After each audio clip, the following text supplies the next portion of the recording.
On vient d'écouter C'est comme ça, le choix de Janis et Slibar, nos invités de la soirée ce soir sur Agora Côte d'Azur pour l'oreille qui gratte. Ce morceau absolument réussi.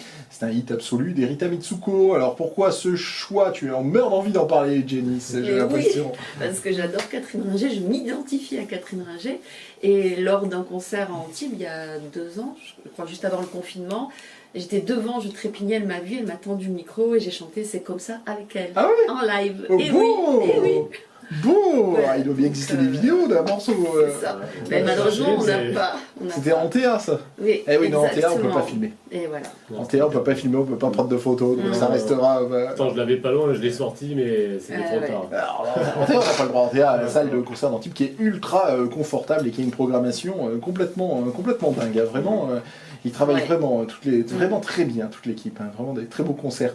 Erita Mitsuko, c'est aussi un duo mec-fille. Alors là, tu nous as expliqué, Jimmy, qui avait le tonton et le fiston dans le groupe aussi, donc j'ai bien compris que vous étiez 4. Mais là, vous arrivez sous cette forme duo, donc on pense aussi au Mitsuko. Oui, on a un tribut de Rita Mitsuko. Ah oui, carrément. Qui s'appelle Les Histoires d'A. Oh. Donc voilà. Oh, mais les concerts par cette chanson, je crois, actuellement, oui. Catherine Ringer. Catherine Ringer, que j'ai aussi vu, ainsi que Erita Mitsuko, assez régulièrement sur scène.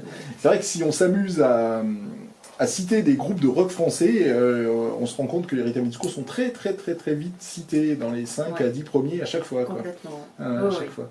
Mais donc tu t'inspires de Catherine Ringer pour sa folie, pour ses habits, pour sa manière de chanter, pour sa folie, son énergie sur scène. On a presque le même âge, et puis le côté famille, et le côté déjanté, festif, ses robes à fleurs, oui, complètement. C'est vrai qu'elle a son fils sur scène aussi, d'ailleurs, pour le coup. Ah oui, c'est très émouvant de la voir sur scène avec son fils. Enfin, vraiment, nous, on s'est identifiés. Il manquait Fred. Eh bah oui, ça. C'est vrai que récemment, elle tournait avec les reprises d'Erita Mitsuko. Vous l'avez vu en TA avant le confinement, et moi au milieu, je l'avais vu à la période New Jazz Festival. Et ça avait, effectivement, c'est une showman, mais je les avais vus régulièrement quand même, les Mitsuko. Et vous insultez Serge Gainsbourg quand vous le voyez? On aime bien aussi Serge. Ils étaient revenus dessus après, d'ailleurs, sans être... C'est culte. C'est culte. On a bien réglé deux. Et d'ailleurs, Erita Mitsuko, pour fermer la boucle de cette engueulade avec Serge Gainsbourg, reprennent l'hôtel particulier. Dans un de leurs, je ne sais plus dans quel album ils le reprennent, et magnifiquement bien, quoi.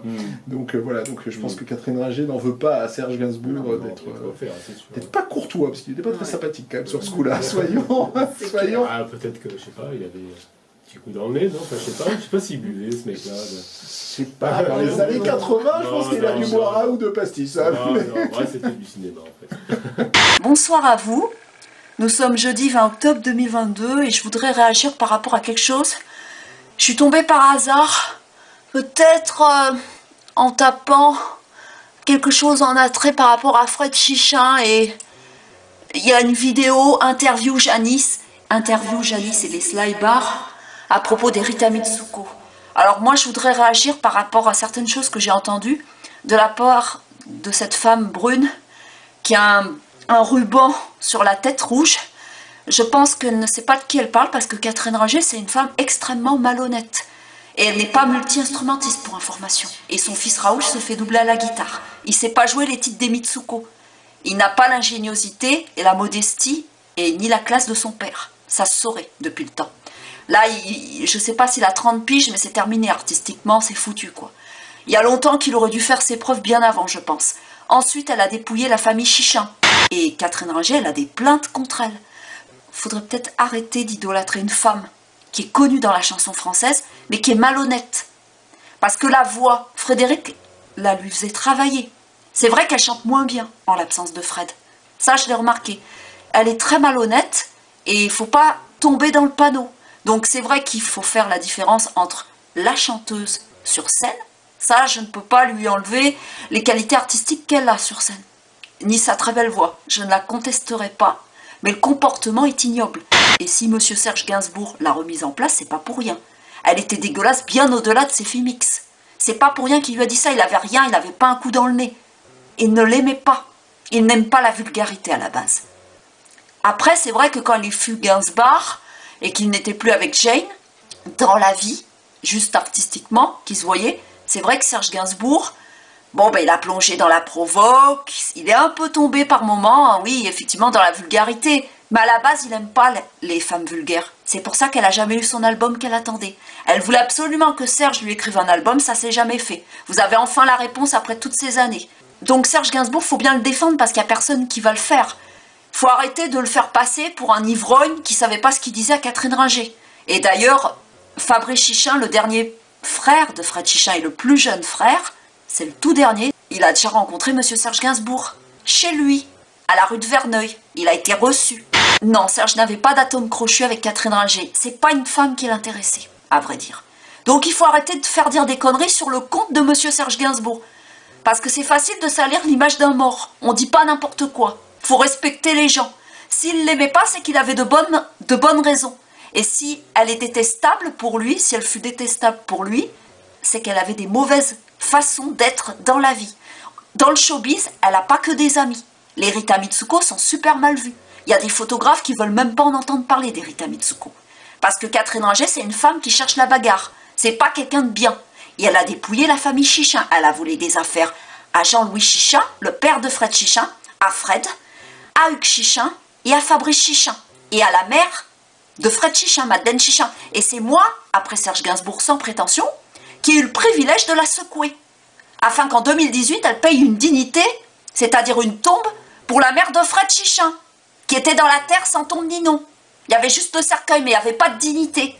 Vous comprendrez que c'est pas normal que cette femme, elle s'est fait nourrir à ses débuts. Elle a envoyé Fabrice, Madeleine Chichin, pour apporter des nourritures à Fred et Catherine, et que d'un seul coup, elle est devenue amnésique avec tout l'argent qu'elle s'est approprié et qu'elle a volé. Parce que quand elle est créditée à la SUCEM, si vous voyez de quoi je parle, Frédéric la faisait valoir. Il voulait la mettre au-dessus. Et il aurait dû plutôt être honnête et pas la signer Catherine Ringer, Fred Chichin.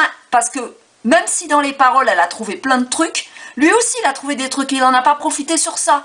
Il s'est fait rabaisser par cette femme qui est une perverse narcissique. Elle a commencé chez Claire Chazal à dire, je crois en direct, qu'elle était victime d'un pervers narcissique qui lui a fait lire Emmanuel, des films X. Je veux dire, elle était consentante pour faire ça, personne l'a forcée.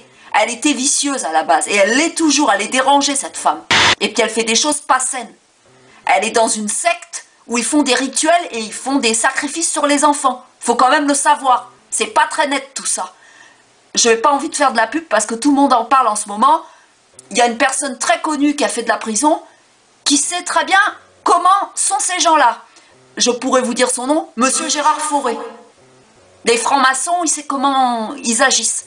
C'est une personne dangereuse, Catherine Ringer, et détraquée de la tête. Je n'ai pas honte de le dire. Elle a un problème au caillou, et quand elle vole les gens, elle ne se remet pas en question. Alors quand je vois des gens un peu teubés, qui savent pas de quoi ils parlent et qui sont niais, ou des naïfs, ou des gens qui ont l'air sympas, il y a tout, hein. Tout le monde se fait duper, même des gens honnêtes. Moi, je l'ai été. Je ne veux plus être dupée. Moi, je l'ai eu au téléphone en 2015, j'ai vu à qui j'ai eu affaire. C'est terminé. Elle est malhonnête. Quand vous lui passez un courrier, elle ne le donne pas à la personne. Elle le dissimule pour pas que la personne soit au courant. Il faut le savoir. Elle met des barrières. Elle fait en sorte qu'on n'arrive pas à arriver à quelque chose. C'est pour ça que dans une parodie véridique, l'une de mes premières que j'ai faites sur Catherine Ringer, moi, j'avais dit, moi, j'aime bien laisser les gens tomber dans le puits. Elle est comme ça dans la vie, pour de vrai. C'est pour ça que j'ai pu me permettre de dire réellement comment elle est. Quand je fais une parodie véridique que je pose sur Internet, c'est pour montrer un espèce de court-métrage audio de sa mentalité. C'est une perverse narcissique qu'il faut démasquer publiquement. Elle aura des comptes à rendre avec la justice, je le confirme. Je valide mes propos à 100%. Cette femme est malhonnête, et il faut que ça se sache, parce qu'elle dupe trop de gens, et c'est pas normal, 15 ans après la mort de Fred, qu'il y ait des personnes qui lui pardonnent tout. C'est vrai que c'est un truc que je comprends pas. Il y a des gens tordus dans ce milieu. Il faut bien savoir que Catherine Ringer, elle a dit dans une interview des Inrecuptibles, il n'y a pas longtemps, il n'y a pas si longtemps, je n'aime pas qu'on sache ce que je pense, ni ce que je fais. À votre avis, si elle dit ça, c'est pas pour rien. C'est une perverse narcissique, elle fait du mal aux gens. Elle est malhonnête, cette femme. Elle est machiavélique. Alors, ce qui est grave, Madame la Brune avec le ruban rouge sur la tête, si vous aimez vous identifier à cette personne, c'est horrible pour vous, c'est une honte. Ne soyez pas fiers de ce que vous dites. Parce que là, vous dites n'importe quoi. Ou alors, ça veut dire que la pourriture de Catherine Ringer ressemble un peu à votre état d'esprit, j'oserais vous dire. Pour moi, vous êtes une personne naïve. Je ne sais pas mentalement si vous êtes honnête ou hypocrite, mais si vous êtes hypocrite, vous êtes bête. Je n'ai pas honte de vous le dire aussi. Parce que faut peut-être vérifier avant de dire n'importe quoi quand on passe dans une interview. Faut pas parler des gens sans savoir de qui on a affaire. Ça, c'est un bon conseil que je vous donne. Voilà. On vient d'écouter C'est comme ça, le choix de Janice et les Slibar, nos invités de la soirée ce soir sur Agora Côte d'Azur pour l'oreille qui gratte. Ce morceau absolu.